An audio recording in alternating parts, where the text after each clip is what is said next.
Hello, dear friends. Welcome back to Golden Echoes Hub. It's Charlotte here, and I'm so happy to be with you again.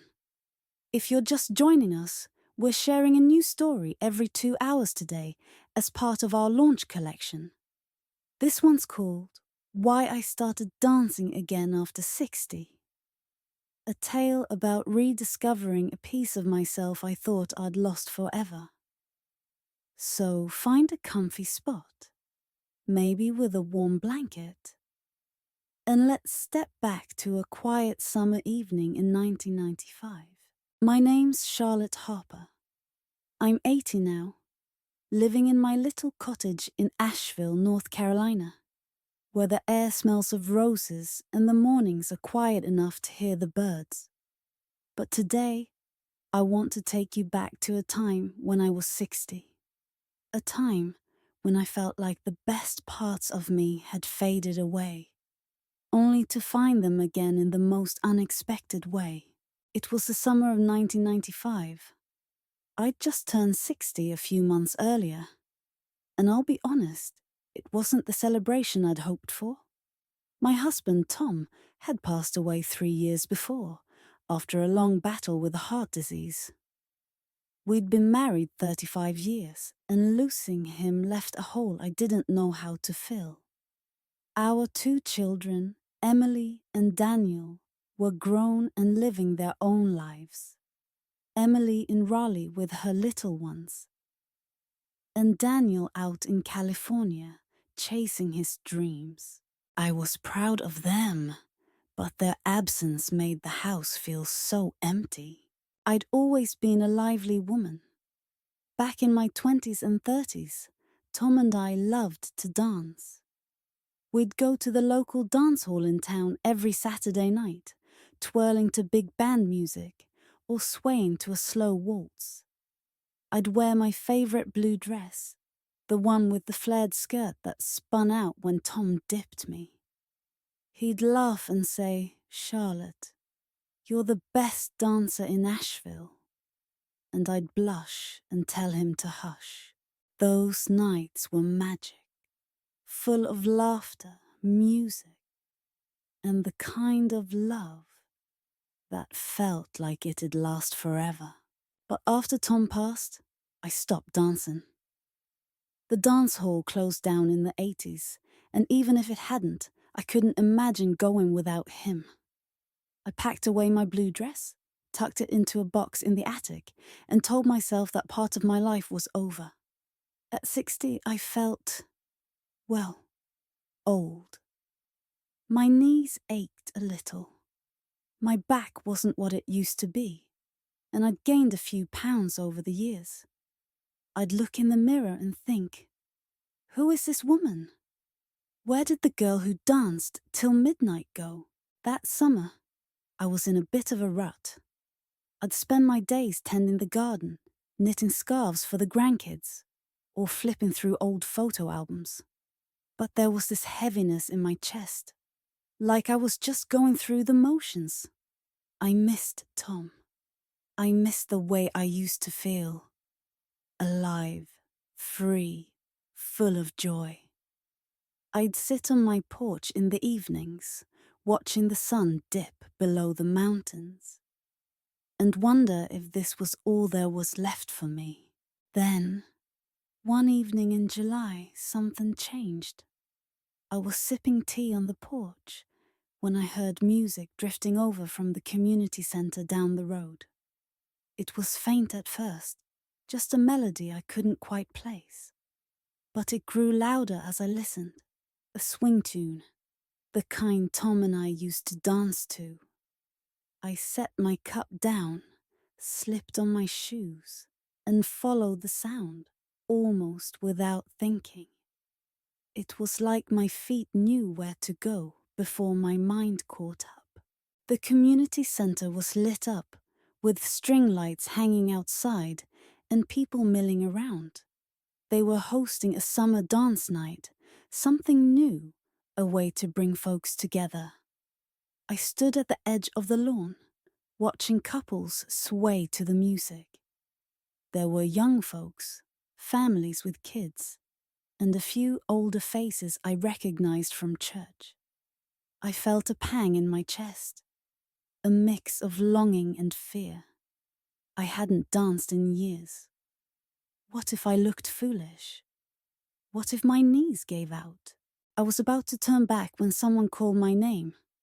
Charlotte, is that you? It was Betty Simmons, an old friend from my knitting circle. She was 62, with a bright smile and a twirl in her step as she danced with her grandson. Come join us, she said, waving me over. I hesitated, my heart racing. Oh, I don't know, Betty, I said. I haven't danced in ages. I'm not sure I even remember how. Betty laughed, her eyes sparkling. Nonsense! You are always a natural. Come on, just one dance. For old time's sake. Before I could protest, she grabbed my hand and pulled me onto the grass, where a small dance floor had been set up. The band was playing In the Mood, a fast, lively tune that made my heart skip a beat. I felt a flutter of panic. I was 60, not 30. What if I couldn't keep up? But then the music took over. I closed my eyes for a moment, letting the rhythm wash over me, and I started to move. At first, it was just a sway, my hips remembering the beat. Then a step, then another. Betty clapped and cheered, and her grandson, a sweet boy of about 10, took my hands and spun me around. I laughed, really laughed, for the first time in years. My knees ached a little, but I didn't care. I was dancing again. That night, I danced for hours. Not just to the fast songs, but to the slow ones too, swaying on my own as I thought of Tom.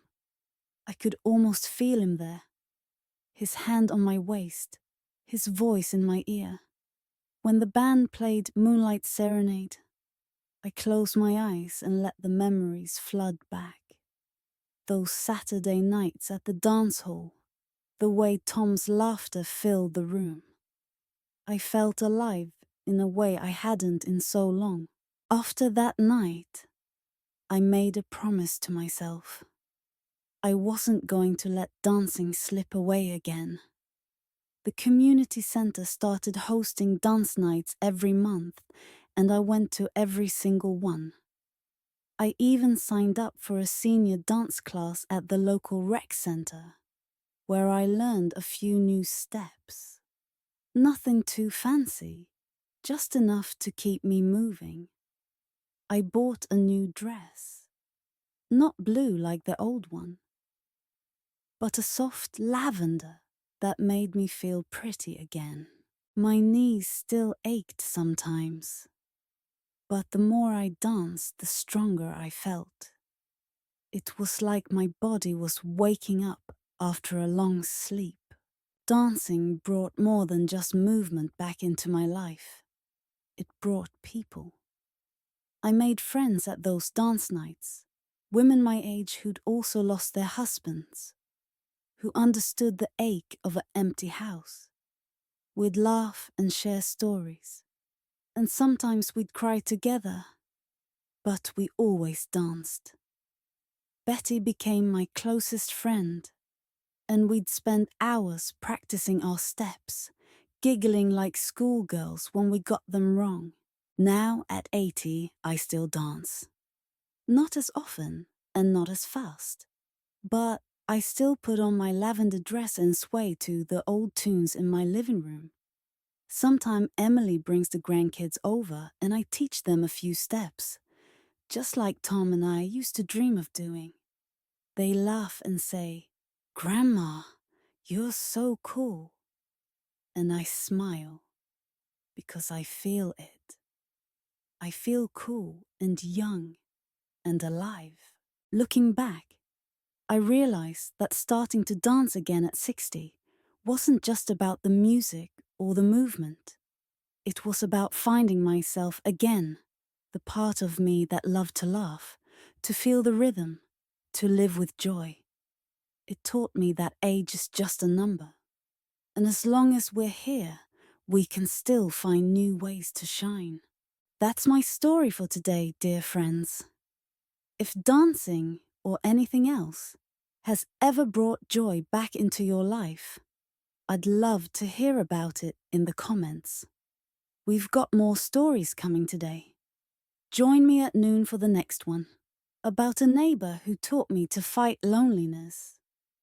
Don't forget to like, comment, and subscribe to Golden Echoes Hub. I'll see you soon.